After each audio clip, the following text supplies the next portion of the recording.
Olá, meu nome é José Carlos Amaral, eu sou diretor técnico e operacional da Benapar Fundações e Geotecnia e vou falar para vocês nesse vídeo sobre o deslizamento de encostas, que é o tipo de acidente de origem geotécnica da natureza mais comum no Brasil e provavelmente o que tem mais ceifado vidas e causado danos, especialmente às populações mais pobres.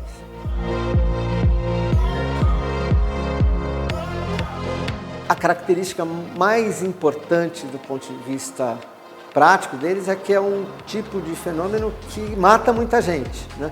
E tem consequências sociais bem fortes, né? Esse deslizamento de encostas ocorre e tem consequências fortes nos locais onde existem ocupações humanas, prioritariamente essas ocupações humanas ilegais, nas comunidades, o que antigamente a gente chamava de favelas, né? Especialmente nas montanhas, nas encostas naturais. É interessante pensar como essas ocupações ocorrem, alguns processos típicos no Brasil. Primeiro é o fato de existir uma camada da população grande com dificuldades de conseguir habitação, né? Vamos pegar o exemplo típico do Rio de Janeiro. O Rio de Janeiro tem uma área plana, né, que está inicialmente dentro dos limites de uma urbanização antiga, uma área plana mais distante dessa urbanização antiga, na Baixada Fluminense, e as montanhas que têm encostas, né? Bom, desde o início do século XX, começou a existir uma ocupação dessas montanhas, né, com uma construção ilegal, né, mas que não foi controlada pelo poder público. Ao longo da década de 70 em diante, essa ocupação se tornou cada vez maior e ainda continua existindo hoje. E boa parte delas são em áreas de risco de deslizamento de encostas, né? Então, uma característica desse tipo de ocupação é uma ocupação que ocorre à margem da lei, né? Podem existir leis de zoneamento, de planejamento urbano, né, que não são seguidas, porque são invasões de populações pobres.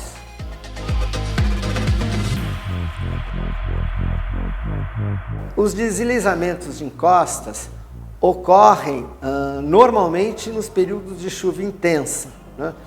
Essa chuva intensa, ela satura os solos. Esses solos podem ter ou têm uma resistência menor e eles tendem a desviar ou o solo dentro do próprio terreno de solo ou o solo em contato com a rocha.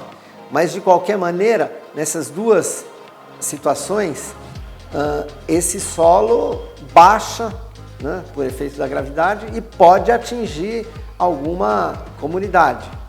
E nos casos mais dramáticos, se forma o que a gente chama de corrida de massa, que é um verdadeiro rio de lama com pedras e que destrói tudo que está no seu caminho.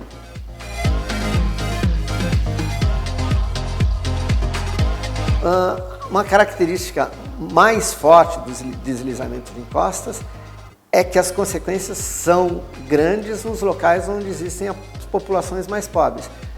Ocorre em outros lugares, por exemplo, nas estradas, nas avenidas, mesmo em regiões de encostas habitadas por mansões, etc. Mas isso é uma parte talvez menos relevante.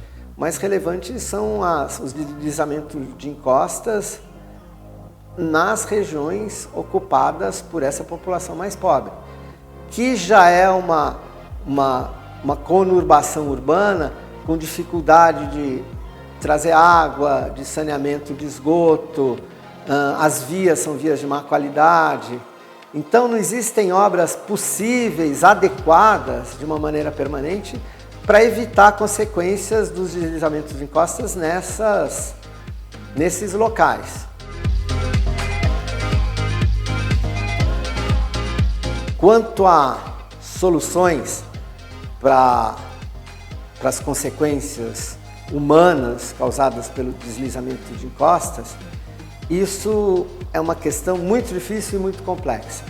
O erro básico aconteceu na ocupação, quer dizer, essa ocupação foi em áreas de risco de deslizamento de encostas, né?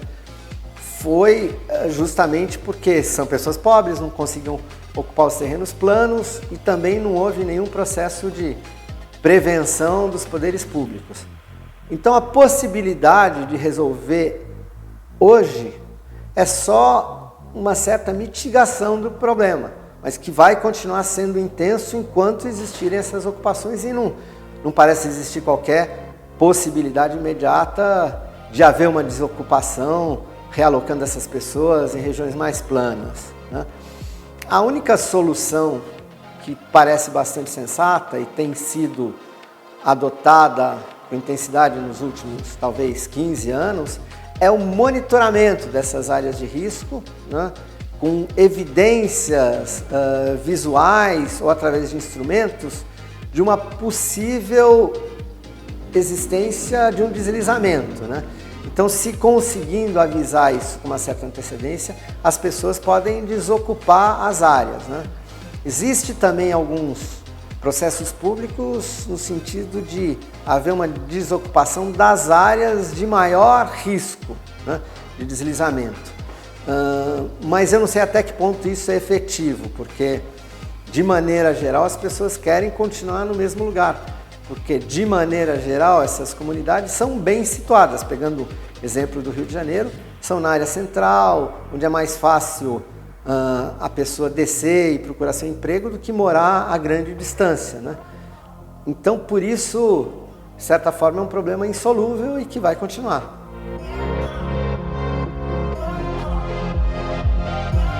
As prefeituras que são mais organizadas, como a própria Prefeitura do Rio de Janeiro, né, elas, através de algum órgão, elas estabelecem um mapeamento das áreas de risco, né?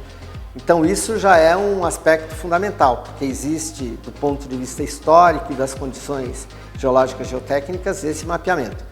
Aí existe um sistema de monitoramento, que normalmente existe uma central, existe a transferência de dados por hardware e software, e eles são, enfim, estudados, né? Há, vamos dizer, 3 tipos de monitoramento. Primeiro, existe uma possibilidade de certos fenômenos visuais, né? Como um exemplo, vamos dizer, trincas de tração no terreno, no maciço, né? Há a necessidade também de acompanhamento das chuvas e da intensidade das chuvas. Quanto mais intensas as chuvas em locais de maior risco, há maior chance de deslizamento. E, ao mesmo tempo, são colocados instrumentos que medem fatores geotécnicos que são importantes para a averiguação. Então, a junção desses fatores com um sistema de alerta, né, é o que permite a desocupação dessas áreas de risco na hora da iminência de um deslizamento que pode ser trágico, né? Existem alguns tipos de obra, inclusive obras que a Benapar executa, no sentido de minorar esses problemas, tanto nas áreas de risco de ocupações humanas, e como eu citei, de maneira geral são ocupações de pessoas mais pobres, né? Então, caminhos de drenagem, atirantamento, contrafortes em pedras soltas, existe uma grande quantidade de obras que podem ser feitas no sentido de minorar alguns problemas. Evidentemente que isso não se trata de uma solução, mas continuamente essas obras vêm sendo feitas em vários locais do país para minorar esses riscos, né?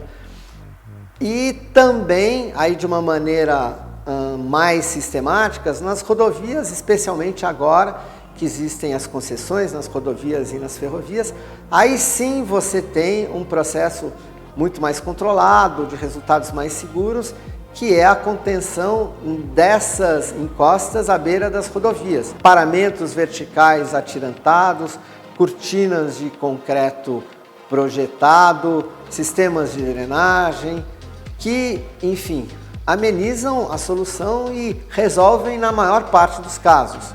Quer dizer, o índice de sucesso das obras geotécnicas que a Benapar faz nas rodovias e ferrovias é muito maior do que quando essa intervenção se faz dentro de uma comunidade, né?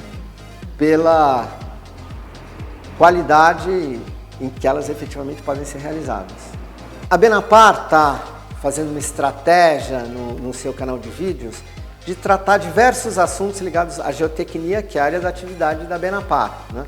Mas não só assuntos específicos dos processos de construção, que é a nossa atividade prática, mas uma visão mais geral da geotecnia, tanto do ponto de vista de consequências sociais, econômicas, quanto de aspectos importantes para projetos, para ensaios e também o que é o foco nosso, que são processos executivos e estratégias de construção de obras. Se você gostou desse tema e daquilo que a gente, enfim, está começando a fazer, se inscreva no nosso canal. Muito obrigado.